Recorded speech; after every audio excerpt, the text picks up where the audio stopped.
Copy this prompt to improve Claude's responses. Hey guys! In today's video, I'm going to show you how to copy a prompt that improves Claude's responses. So make sure to watch this video till the end, and let's get started. First, open the platform where the prompt is written.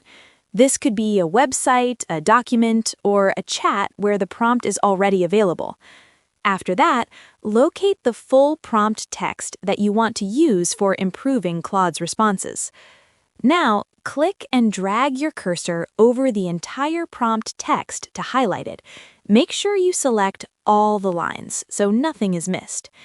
Once the text is highlighted, right-click on it and choose Copy, or simply press Ctrl-C on your keyboard.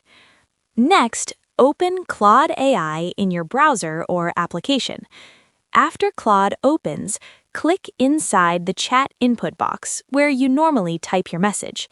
Now paste the copied prompt by right-clicking and selecting Paste, or press Ctrl-V on your keyboard.